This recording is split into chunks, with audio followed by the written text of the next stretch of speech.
Bienvenidos una vez más a Basket365. Soy Denis y en el vídeo de hoy lo que vamos a hacer es hablar de los premios de la temporada, y es que aquí os voy a dar todas mis predicciones de cuáles serían para mí los jugadores que se merecerían cada premio. En este caso os voy a dar un top 3 para cada uno de los diferentes galardones que se otorgan, exceptuando el premio a jugador defensivo del año, porque os voy a dar el top 2 y ya está. Está demasiado claro que dos jugadores compiten y tras eso la competición cae mucho. Y bueno, antes de nada, si estáis aquí me imagino que es porque os interesa la NBA, así que os animo a que os suscribáis, dadle al like al vídeo si os ha gustado y comentadme abajo cuáles serían para vosotros los ganadores de cada uno de los premios. Y ahora ya sí, vamos a empezar.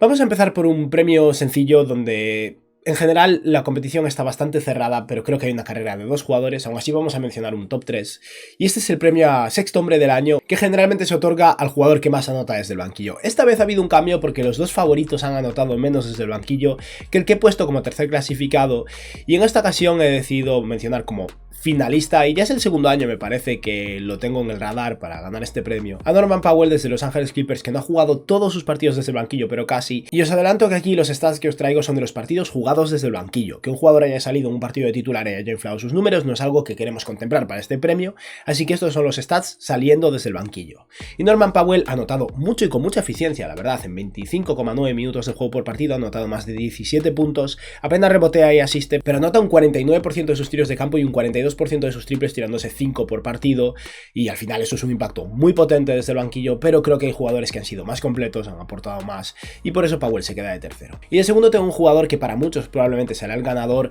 y es alguien que ha mejorado un montón esta temporada, ha tenido un gran impacto en un equipo competitivo en su conferencia, y ese es Immanuel Quickley de los New York Knicks, que es un buen defensor además y está teniendo una evolución muy interesante. Pero una cosa que quiero tener en cuenta con Quickley es que ha salido desde el banquillo bastantes partidos, más que suficientes, pero ha tenido unos 15 partidos más o menos de titular y han sido partidos en los que ha inflado sus números, y es algo que vamos a omitir, y eso baja bastante su caso en mi opinión, porque sigue siendo un gran defensor que aporta mucho, pero en sus 60 partidos saliendo desde el banquillo, Quickley ha promediado 25 minutos de juego, 12 puntos, 3,7 rebotes, 2,9 asistencias, 4,8 triples intentados, un 44% de acierto en sus tiros de campo y un 35% desde 3, y una de las mejores defensas de perímetro de la NBA. Eso es algo muy a tener en cuenta, pero creo que al final le cae un poco frente al caso de Malcolm Brogdon de los Boston Celtics, que para mí es el ganador de este premio esta temporada. Brogdon solo ha salido desde el banquillo esta temporada y ha tenido unos números y una estabilidad y una eficiencia espectacular. Ha promediado 26 minutos de juego, casi 15 puntos, 4,8 rebotes, con 3,7 asistencias por partido,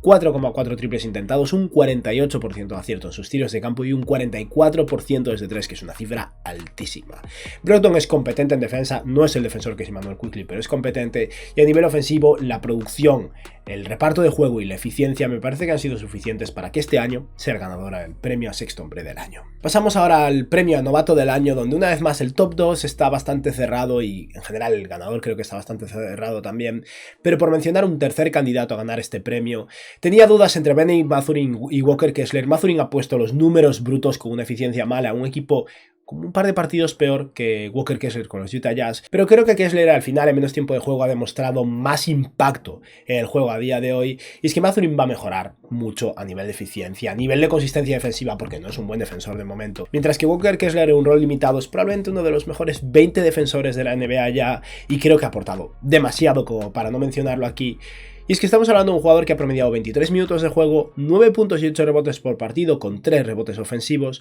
una asistencia repartida, 2,3 tapones por partido y un 72% de acierto en sus tiros de campo, con lo que lidera la NBA en eficiencia con 21 años de edad.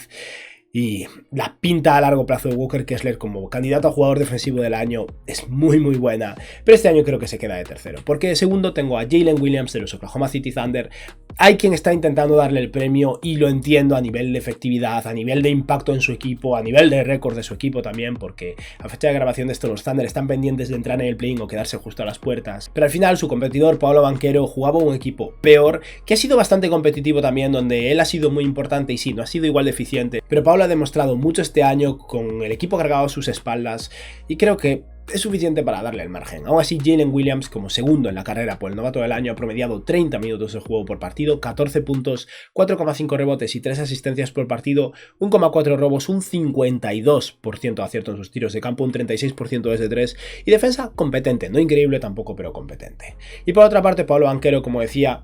no ha tenido los números más llamativos, sobre todo porque ha tirado muy mal de 3 y es algo que esperábamos que pasara en su primer año. Aún así ha producido en la media distancia, ha ido muchísimo a la línea de tiros libres y en unos Orlando Magic que tienen talento con Franz Wagner, con Markelle Fultz, Paul ha sido el mejor jugador al final y creo que eso es suficiente teniendo en cuenta que los Magic, bueno, desde la llegada de Markelle Fultz han sido competitivos como para que sea el novato del año. Banchero ha promediado 33,8 minutos de juego por partido, 20 puntos, 7 rebotes, 3,7 asistencias, 4 triples intentados y un 30% desde 3 con un 43% de acierto en sus tiros de campo. Este verano más le vale trabajar mucho sus triples, porque si mejora desde 3 va a ser un jugador muy bueno o mucho mejor de lo que ya es a estas alturas. Vamos ahora a hablar del premio entrenador del año, donde el ganador creo que está bastante claro, pero quiero destacar a un par de entrenadores más que lo han hecho muy bien y curiosamente los 3 favoritos para mí están en la conferencia oeste. De tercero tengo a Will Hardy, el entrenador de los Utah Jazz. Creo que ha hecho una labor excelente con un equipo recién formado al final porque ha habido un cambio de personal radical en ese equipo. Los Jazz han sido muy competitivos y de no ser por Danny Ainge pegándose un tiro a sí mismo en la pierna en el cierre de mercado, regalando a Mike Conley, a Vanderbilt y a Malik Beasley, bueno, no regalándolos, pero vendiéndolos baratos, para empeorar un poco al equipo, los Jazz probablemente hubieran estado en play-in en una situación bastante confortable, al final se han caído y creo que Will Hardy ha hecho una muy buena labor. Otro entrenador que quiero destacar porque ha tenido un muy buen año es Mark Daigneault, el entrenador de los Oklahoma City Thunder. Es alguien que lleva años demostrando que es un muy buen entrenador, ha creado una identidad defensiva muy interesante en ese equipo, los Thunder juegan bien y el equipo todavía es joven, tiene mucho que madurar, pero ya están siendo muy buenos, gracias en parte a Shai Gilgeous-Alexander, pero creo que el entrenador tiene mucho que ver y se merece el estar mencionado en esta conversación. Pero el premio tiene que ser para Mike Brown. Llegó a los Sacramento Kings y gracias a él y a Sabonis y a Kevin Harter y a De'Aaron Fox y a Keegan Murray hay muchos implicados. Pero él ha sido al final un elemento clave en la finalización de esa racha de 16 años consecutivos y entrar en playoffs para los Kings. Y me parece que ha conseguido llegar y cambiar totalmente la actitud del equipo, la energía. Es al final un entrenador muy alegre. A veces parece que está un poco colgado, la verdad, pero parece que las cosas funcionan. Y me parece que lo que ha logrado con este equipo es más que suficiente para meterlo aquí. Porque los Sacramento Kings van a acabar probablemente de terceros en la conferencia oeste y muchos no contábamos con que superaran el play-in como mucho. Vamos ahora a hablar del premio a jugador más mejorado de esta temporada. Una vez más es una carrera de 2 jugadores con un par de jugadores más que se merecen una mención. Tyrese Haliburton creo que podría haber sido mencionado, pero de tercero tengo a Jalen Brunson de los New York Knicks, que me parece que no ha hecho suficiente en comparación con los otros 2 jugadores para llegar aquí, pero el salto ha sido radical. Obviamente su salto en producción llegó con el cambio de rol que vivió tras irse de Dallas, donde era el jugador secundario con el balón en las manos, e irse a New York, donde es el jugador principal con el balón en las manos, pero lo que está haciendo Jalen Brunson está superando las expectativas de todos, y estamos hablando de un jugador que está produciendo este año 35 minutos de juego por partido con 24 puntos, 3,5 rebotes, 6 asistencias por partido, 4,7 triples intentados, un 49% de acierto en sus tiros de campo y un 42% desde 3 en un equipo competitivo y de playoffs en la conferencia este, y como veis jugando 3 minutos más por partido está anotando casi 8 puntos más, ha subido en asistencias, ha subido en triples intentados, ha bajado un poco de eficiencia y en rebotes por partido, pero también ha habido una subida de 5 puntos porcentuales en sus tiros de 3 y ese salto en sus porcentajes de 3 con un pequeño aumento de volumen es algo que no esperábamos de Jalen Brunson, que siempre ha sido más un jugador de anotación en la media distancia y alguien que busca sacar faltas, y ha mejorado también en esos aspectos, pero la evolución ha sido total. Aún así creo que hay jugadores que han pegado o bien un salto todavía más grande con un cambio de equipo o bien en el mismo equipo han sido mucho mejores y se merecen estar por encima. Y de segundo tengo a Shai Gilgeous-Alexander, que si lo tenéis de primero me parece maravilloso, estoy completamente de acuerdo, pero al final he decidido que el premio es al jugador más mejorado y Shai Gilgeous-Alexander ha evolucionado muchísimo dentro del mismo rol y tiene un mérito enorme, pero hay un jugador que creo que ha mejorado más.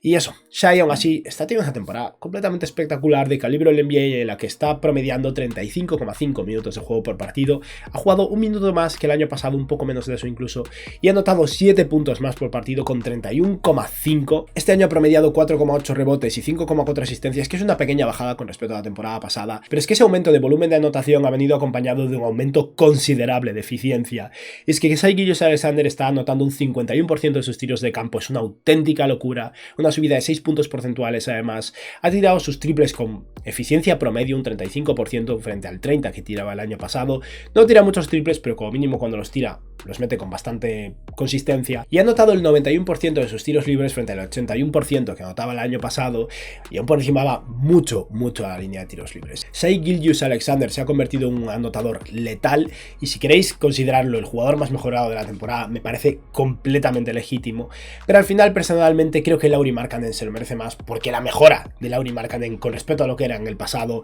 es radical, y viene acompañado de un cambio de rol similar al caso de Jalen Brunson, pero creo que al final en su caso el salto ha sido tan radical hasta entrar en el equipo All-Star y ser uno de los mejores jugadores de la conferencia oeste. Al final llega un punto en el que hay que valorarla y creo que se merece estar por encima de Shai. Markkanen ha promediado 34,4 minutos de juego por partido esta temporada, que es una subida de 3,6 minutos, pero ha anotado 25,6 puntos, con lo que ha subido casi en 11 puntos su anotación con respecto a la temporada pasada. Ha conseguido 8,6 rebotes, que es una subida de 2,9 rebotes, 1,9 asistencias por partido, que no es mucho, pero también es una mejora. Se ha tirado 7,7 triples y ha anotado el 50% de sus tiros de campo, que es una subida de 5 puntos porcentuales, y el 39% de sus triples, con una subida de 3 puntos porcentuales. Esto al final lo que implica es que Markkanen ha pasado a convertirse en un triplista de élite con volumen, un anotador interior mucho más eficiente y consistente, y un jugador que al final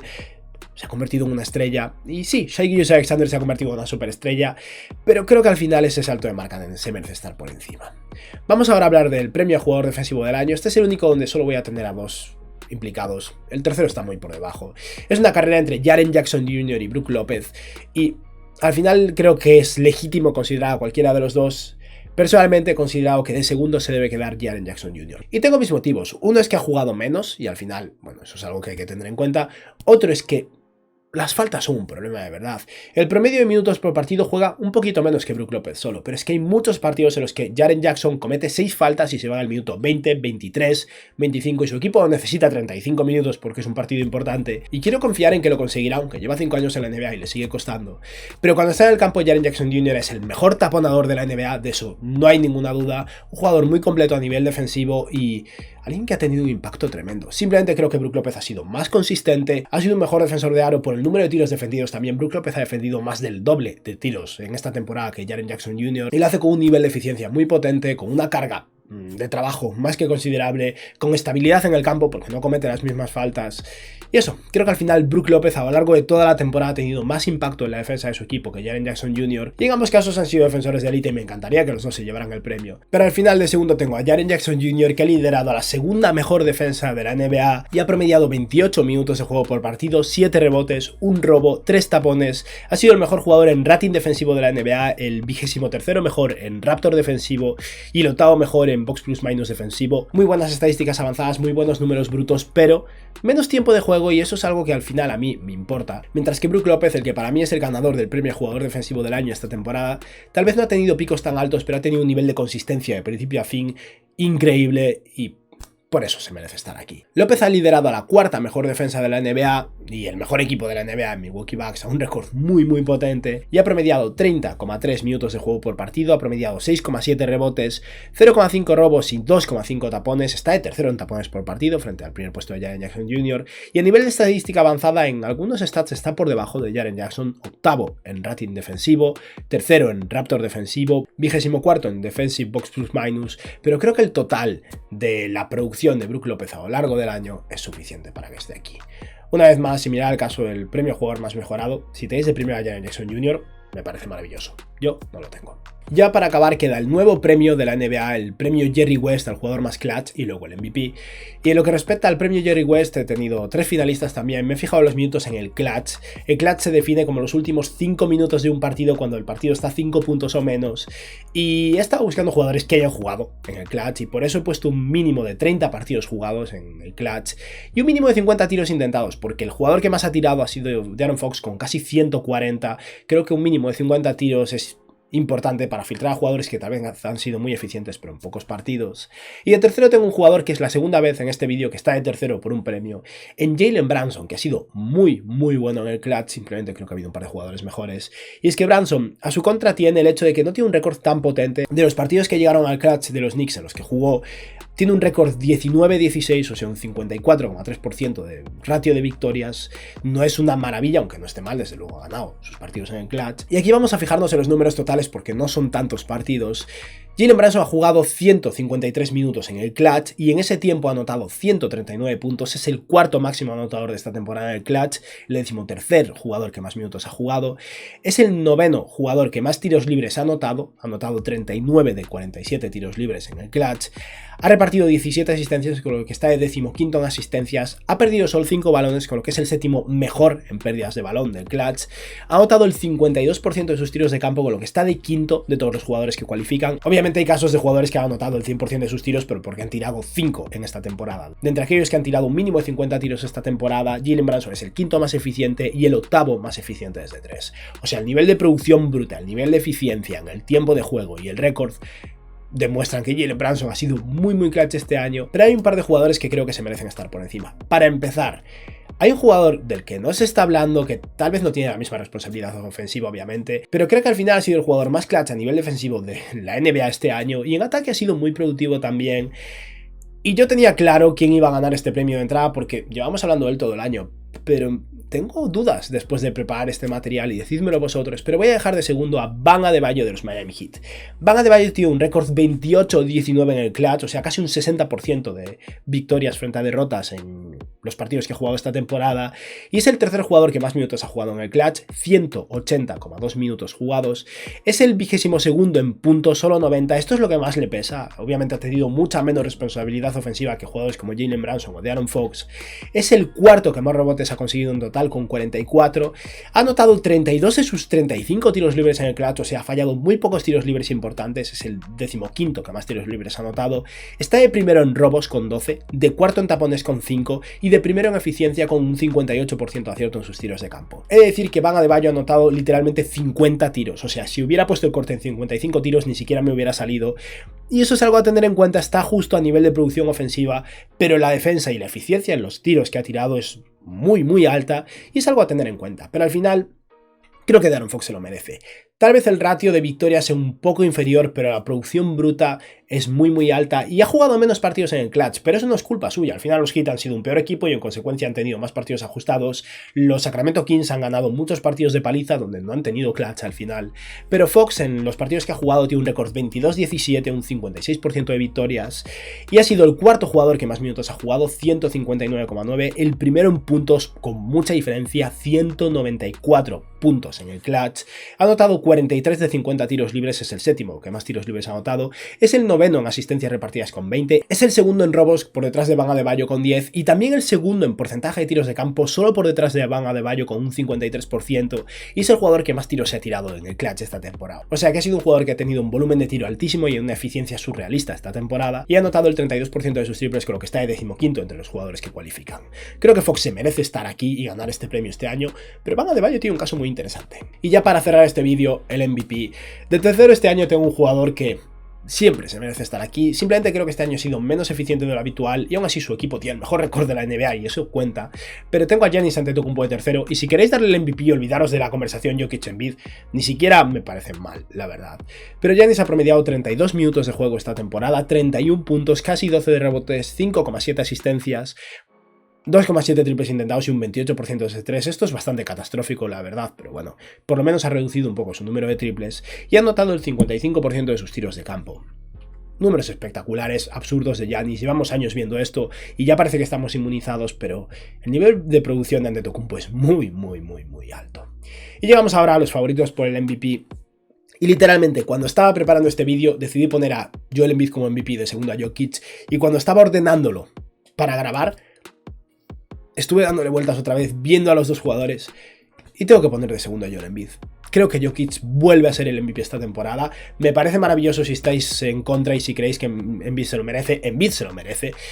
Pero aún con este final de temporada donde Jokic está descansando, lógico, vienen los playoffs que es lo más importante y no necesitan ganar partidos. Embiid está empujando por ese premio y está poniendo unos números muy potentes, pero en el total de la temporada los récords de ambos equipos son muy similares, el nivel de talento es similar, tal vez Filadelfia tenga un poco más de talento eliminando a Jokic y Embiid. Embiid es un mejor defensor, eso es indudable, pero a nivel ofensivo, aún con la producción bruta de Embiid, con Embiid liderando en anotación, lo que es capaz de hacer Jokic entre su eficiencia, su anotación y su reparto de juego, es que no soy capaz. Yo personalmente, supongo que es mi debilidad, pero no puedo considerar ahora mismo que Embiid ha tenido una mejor temporada que Nikola Jokic, así que de segundo tengo a Joel Embiid, que ha promediado 34,7 minutos de juego por partido, 33 puntazos, 10 rebotes, 4 asistencias por partido, 3 triples intentados, un 55% de acierto en sus tiros de campo, un 33% desde 3 y vive en la línea de tiros libres. Embiid tiene un nivel de producción altísimo y nadie le puede negar eso, y creo que esta ha sido su mejor temporada, y si se lleva el MVP me parece maravilloso. Pero al final Nikola Jokic es el motor que hace correr totalmente esos Nuggets. Los 76ers sin Embiid aún pueden hacer algo con James Harden. Los Denver Nuggets son un desastre sin Jokic y son increíbles con Jokic. Estamos hablando de un jugador que promedia 33,8 minutos de juego por partido, unos míseros 24,8 puntos, pero 12 rebotes, 9,8 asistencias repartidas. A nivel de pérdidas pierde un poquillo más el balón que Embiid, pero consigue más del doble de asistencias.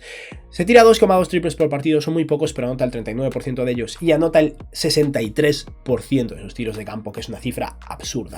Y sí, anota 8 puntos por partido menos que Joel Embiid, pero también reparte 5 asistencias más, que equivale a 10 puntos, es más eficiente, es un peor defensor, el récord de los equipos son similares, me da igual, cambio de idea cada día. Al final he decidido que Nikola Jokic se merece su tercer MVP, porque se lo merece, pero Embiid también se merece un MVP, lo que queráis. Y nada, con esto finalizamos el vídeo de hoy. El premio MVP me parece el más difícil y tal vez el premio jugador más mejorado porque depende un poco de tu filosofía, ¿no? A la hora de decidir si se lo merece más Shai Gilgeous-Alexander o Lauri Markkanen, incluso el jugador defensivo del año. Este año ha sido ajustado. Pero bueno, esta ha sido mi resolución. Estos son los jugadores que creo que deben ganar cada uno de los premios y bueno, el entrenador en el caso de Mike Brown. Y espero que os haya gustado el vídeo y que tengáis un buen día. Adiós.